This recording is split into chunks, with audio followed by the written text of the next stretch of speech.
at that conference table, that there would be no need of our presence there. But until there is demonstrated upon the part of those who are ignoring the agreements reached at the conference table some desire to carry out their agreement, we expect to continue our efforts in Vietnam. Mr. President, after Senator Goldwater said last week that if he were president, he would give at least the NATO commander more latitude in the utilization of nuclear weapons, the Republican convention rejected an amendment to the platform restating the traditional civilian authority over the military. What is your reaction to these actions, and could you give us your philosophy of civilian-military relationships in this particular area of nuclear weapons? Well, I think there should be complete understanding and confidence in this country and among all of our friends abroad. The control of nuclear weapons is one of the most solemn responsibilities of the President of the United States.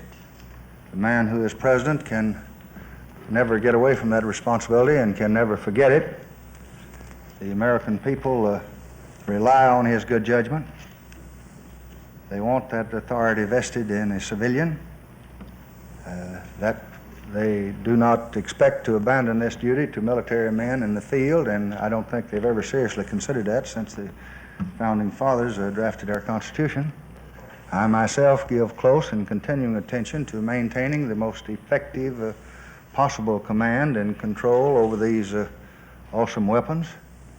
I believe that the final responsibility for all decisions on nuclear weapons must rest with the civilian head of this government, the President of the United States. And I think and reiterate that I believe that's the way the American people want it.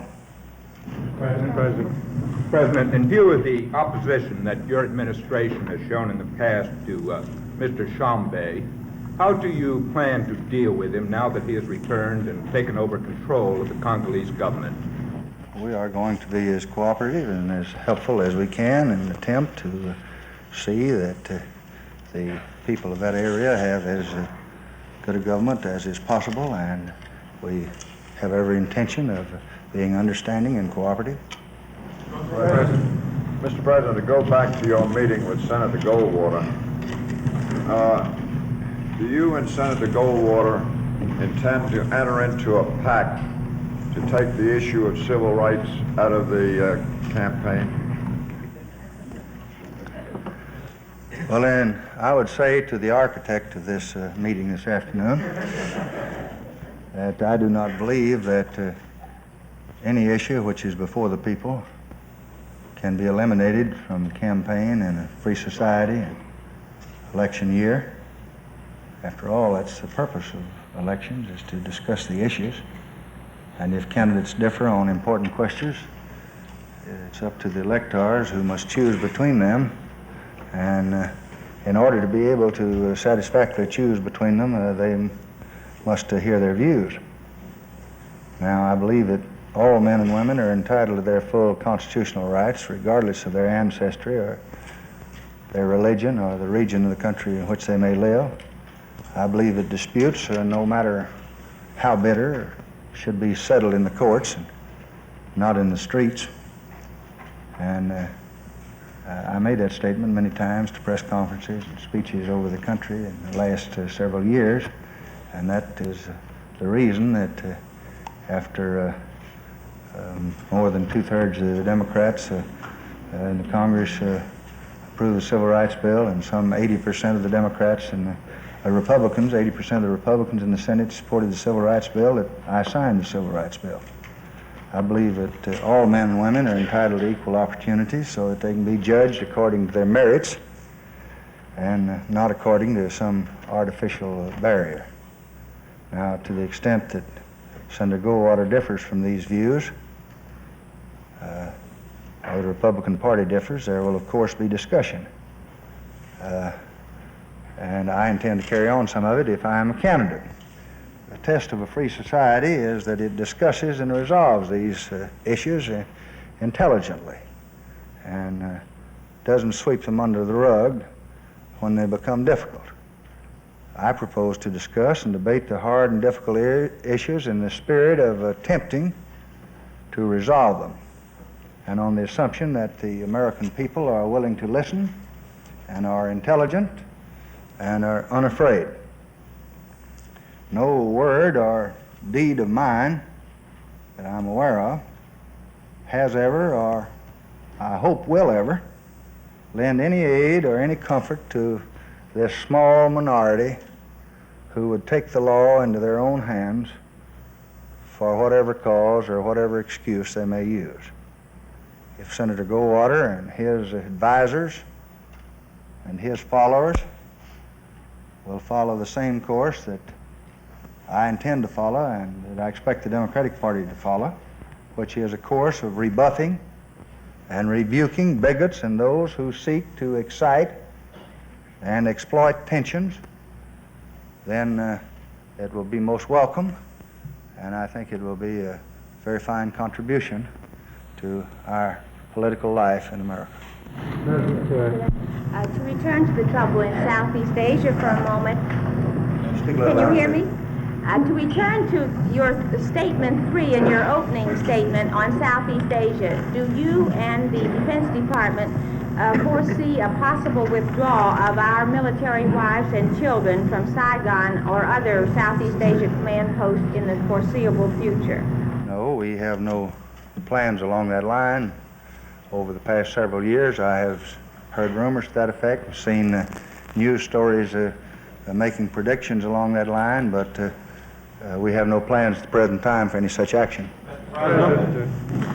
Recently in San Francisco, some rather rough language was directed at you as being president by the Republican opposition. I wondered if you felt this might be some sort of a signal as to a rather rough campaign for the presidency that's upcoming. Most campaigns are rough campaigns. I'm an old campaigner. I've been at it 30 years. One of the first things I learned, at least as far as I'm concerned, the people are not much interested in my personal opinion of my opponent. Mr. President, your statement that the meeting with Senator Goldwater was to be unpublicized suggests that you're unhappy at the publicity about it. Was there any breach of faith by Senator Goldwater in announcing that he was going to meet you? Well, you've asked two questions there. First, there's no such suggestion at all. I'm not unhappy. Hope I don't look unhappy. I don't feel unhappy. And I don't know who suggested that to you. But the question was raised that it was unpublicized, and knowing the initiative and ingenuity of the American press, I didn't think it would be unpublicized very long. And I just suggested that that was rather difficult for a fellow to take a glass of water at the White House or even go out to a hydrant and get a drink without it being adequately publicized. I can't even visit with my dogs without a lot of publicity, so I'm not unhappy about it at all. I just explained that I thought it would be better to put it on the record, and as far as I know, Senator Goldwater is perfectly happy with it. There's no breach of faith on his part, and certainly none on my part. And, I realize that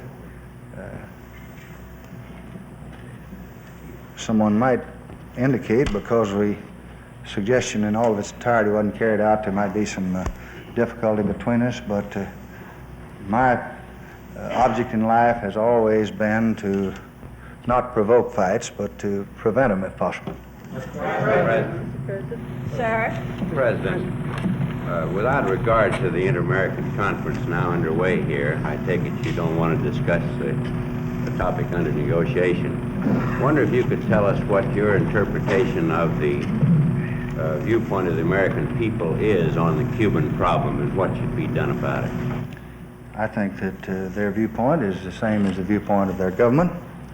I think that, generally speaking, that viewpoint is being considered by the foreign ministers who are meeting here now. I believe that we all recognize the challenge to peace and freedom which exists, and the necessity for not only being aware of that challenge, but attempting to combat it with every reasonable and wise means available. And I believe out of this meeting, the hemisphere will find a sound and effective answer.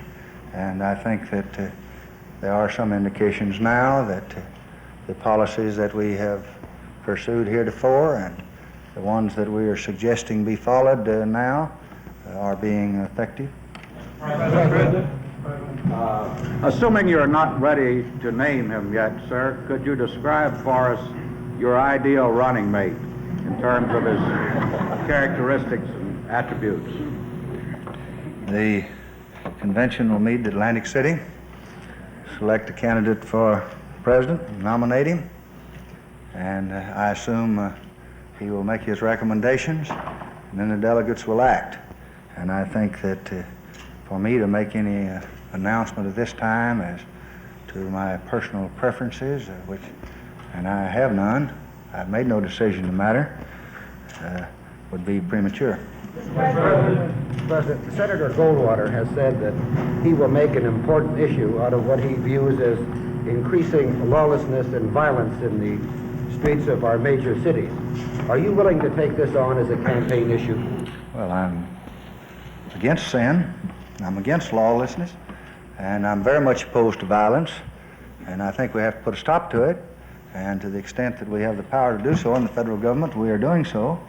We're exerting every action we know to keep violence to a minimum. We do not have a national police force in this country, and we have not assumed power that we do not have and we don't intend to. But wherever there's violence, we respond to it within the limits of our power and our authority. We do have confidence in the local authorities. We do respect the sovereign states and the executives of those states. We have communicated with the mayors and with the governors and have made available to them all the facilities of the federal government to cooperate with them and work effectively with them, and we will continue to do so. And we deplore men taking the law into their own hands and men disregarding the law wherever it takes place, and we treat them all alike. And I don't think there's any doubt in anyone's mind in the United States that the President of the United States and the power of the presidency and the people of the United States are going to do everything within their power and within their authority to stop violence wherever it appears. But our judgment is that it's not up to us to take over the authority of all the local governments, and not up to us to take over the authority of all the state governments. And I seem to have read and heard that other people too are opposed to the federal government usurping the rights of the state. President, are there differences of opinion between the United States and the South Vietnamese officials on the question of attacking North Vietnam? And if there are differences, what are they, please? Answer is no, and I stated it earlier, but I repeat it. Mr. President, how do you assess your opponent this November, Barry Goldwater, and do you anticipate a close race? I think that what I think about Senator Goldwater and my prediction as to the outcome of the race is not very important. I think that's a matter for the American people to decide. I think what the people want to know is how I stand on issues and what my policies will be and what my party stands for. And they're much more interested in what the Democratic nominee advocates and what he thinks about his opponent or his chances of winning.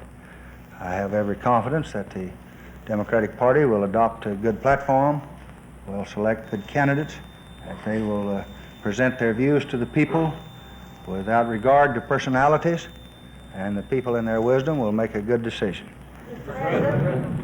About 10 days ago, Senator Goldwater used some very strong personal epithets to challenge your own sincerity of purpose in the civil rights issue.